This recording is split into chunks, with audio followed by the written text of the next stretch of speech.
Amigos do Cartola, bom dia! Pontualmente na ilha de Upaon-Açu, são 9 horas e 30 minutos. Está no ar mais um editorial do Cartola,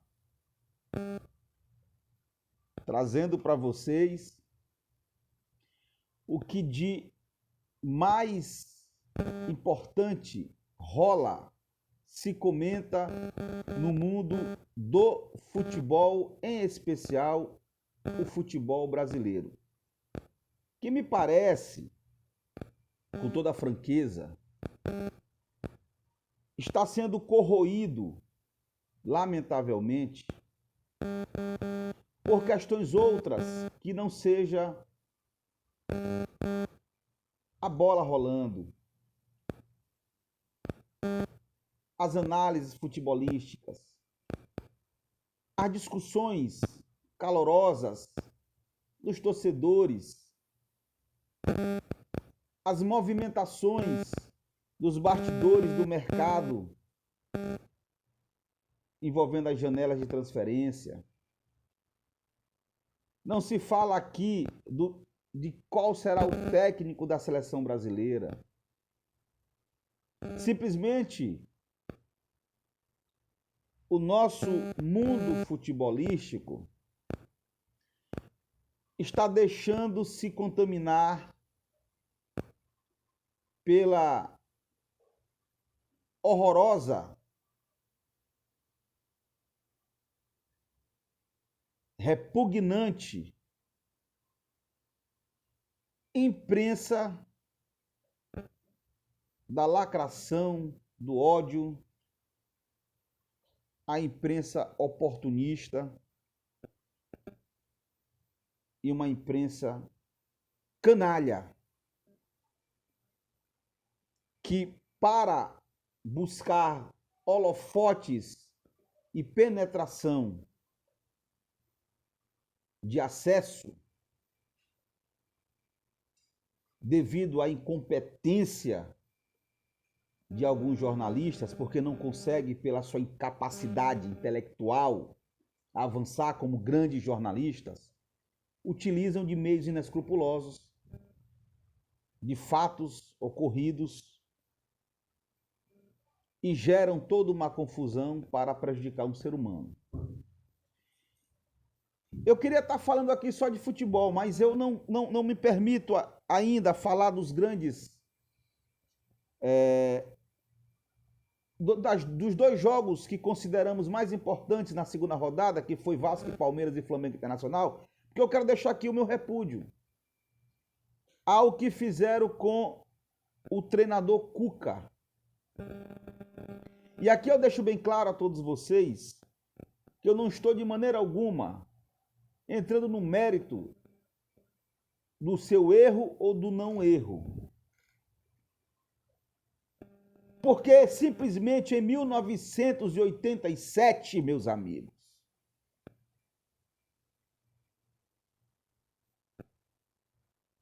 ano do fato mencionado inescrupulosamente pela uma imprensa nojenta, se a justiça naquele momento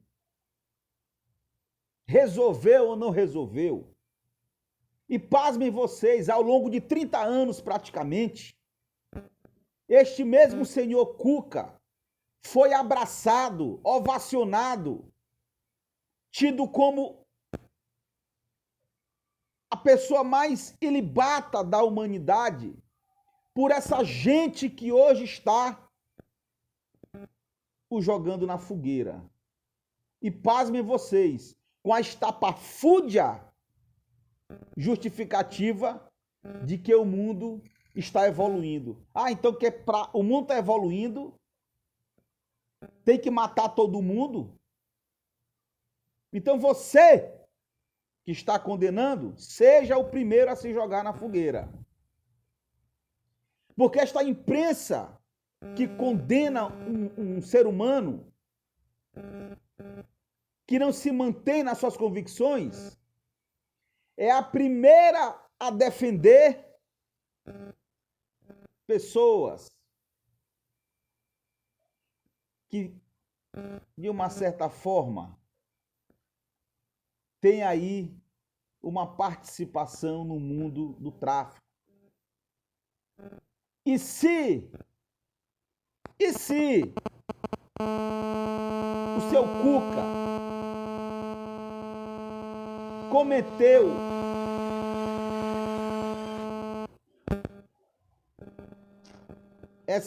esse horroroso ato, condenado, ele era para ser preso, era naquele momento, banido do futebol, pagado pelos seus erros, e não passar 30 anos sendo ovacionado por esses mesmos jornalistas que hoje colocam na tribuna do rei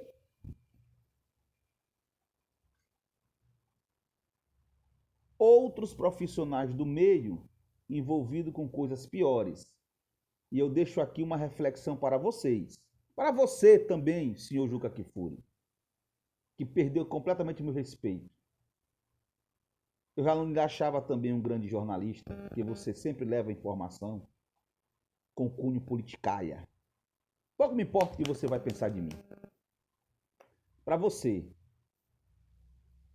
saiba que pessoas que compram cocaína na boca, ela não estupra só uma criança, ela estupra milhares de crianças.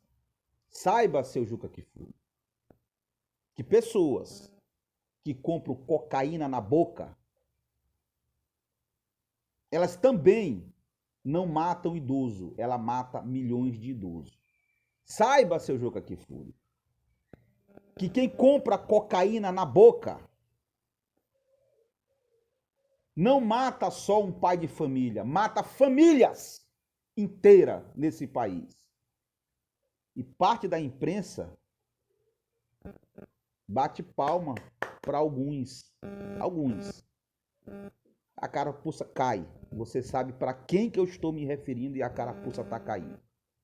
Posto o meu repúdio em relação a essas hipocrisias nojentas que o país passa aí, principalmente no mundo do futebol, que eu peço para a CBF que, se não se blindar dessas coisas, a CBF vai ser uma vítima fatal, mesmo sabendo das bobagens que a CBF faz contra várias ações administrativas que tornam o futebol como está. Este aqui já denunciava, mas a gente pede que ela se blinde disso.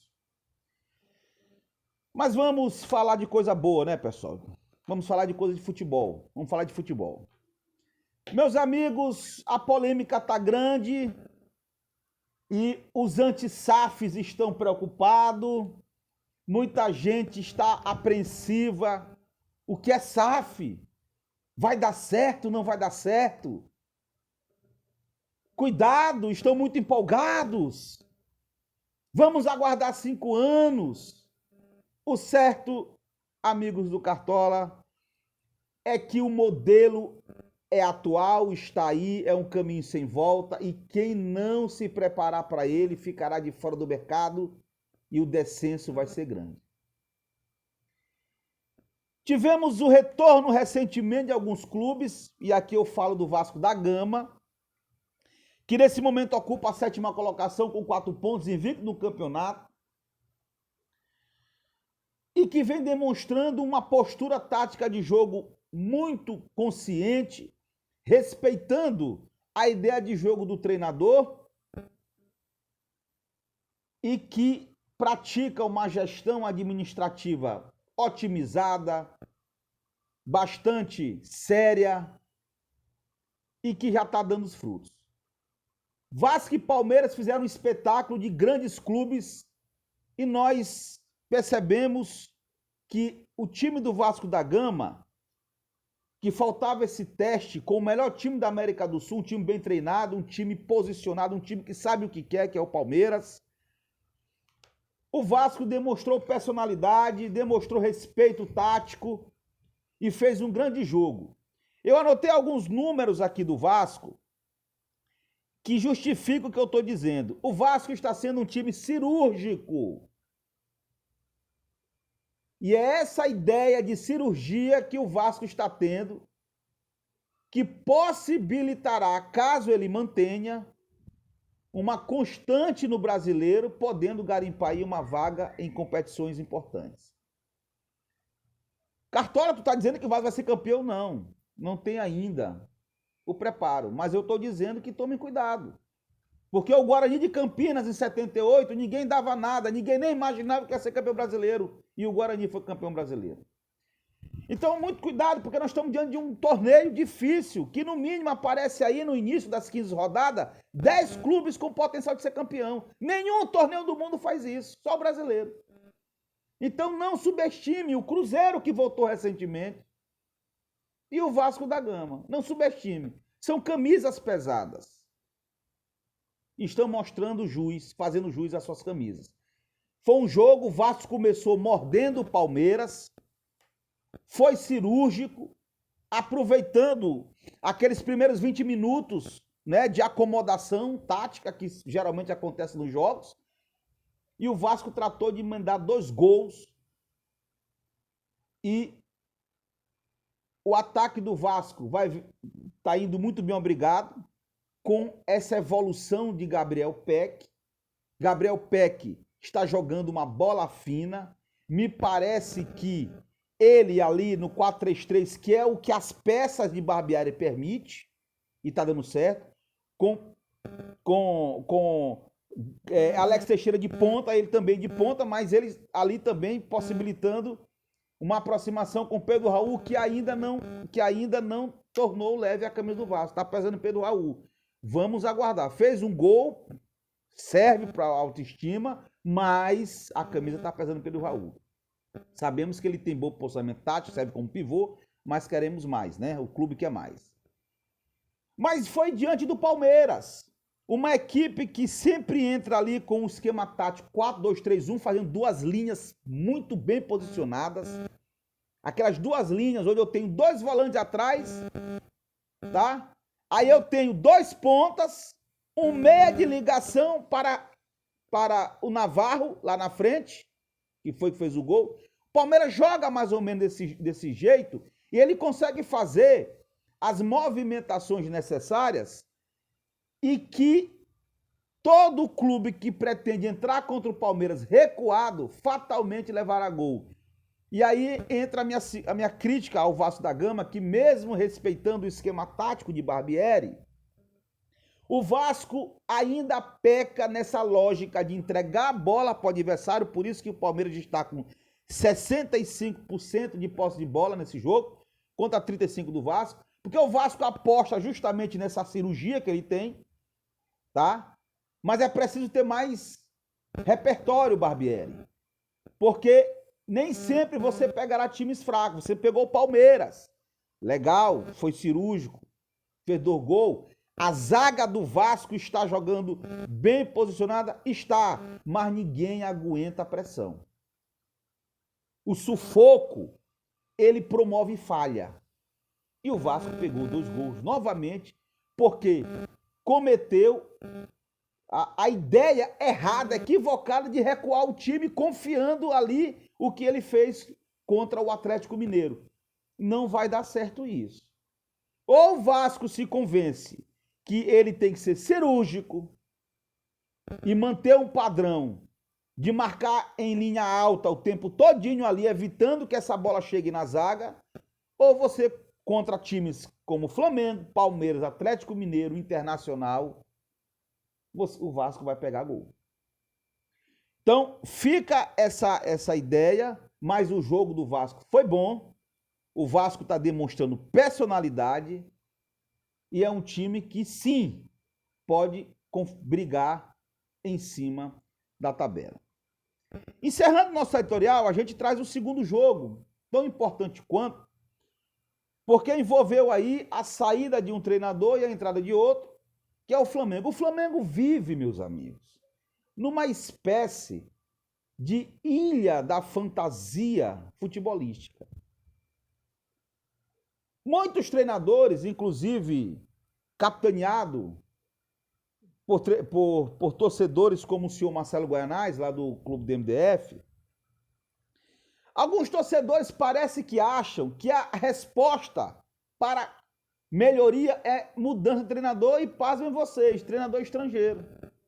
Ora, vejam, sai Vitor Pereira, que jogava no esquema 3-5-2, criticado pelo flamenguista, e entra Sampaoli. E acreditem, Sampaoli entrou com o Internacional com o esquema 3-5-2. Cartola, peraí, Cartola. Para de bater, Cartola. Para de agonia, Cartola. Sampaoli não treinou, ele botou o time para jogar da forma que já estava, para ele analisar. Tá muito radical, Cartola. Não.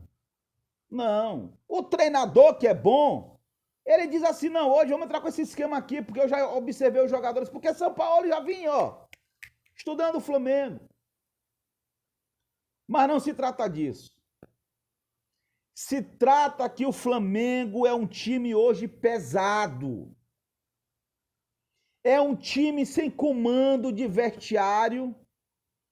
É um time onde o estrelismo fala mais alto. E é um time onde o problema está fora de campo. Então eu não sei se é Sampaoli que vai dar jeito no Flamengo. Não sei. Porque esse time que está aí é um time de bons valores, é um time que tem uma base de treino solidificada. E o que é que está acontecendo? Das duas umas. Ou nós temos aí jogadores derruba técnico, ou nós temos que os times evoluíram e estão fazendo frente ao Flamengo. Mas o certo é que há sim um problema de bastidores no Flamengo, administrativo, e que isto está passando para dentro de campo. E envolve estrelismo. E se Sampaoli não tiver o vestiário na mão, o Flamengo entrará num descenso. E aí sim, o time que já é caro e que não tem desempenho, ele se tornará caro, super caro e com um problema na mão seríssimo.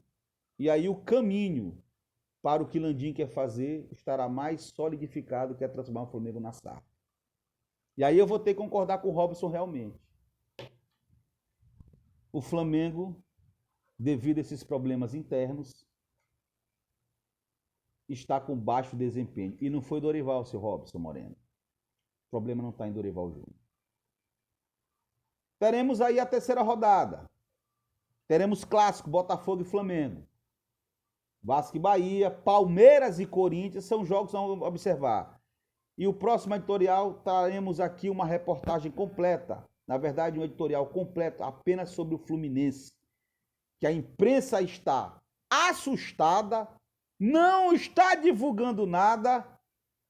E temos aí um time seríssimo candidato a ser campeão brasileiro e da Libertadores das Américas e da Copa do Brasil.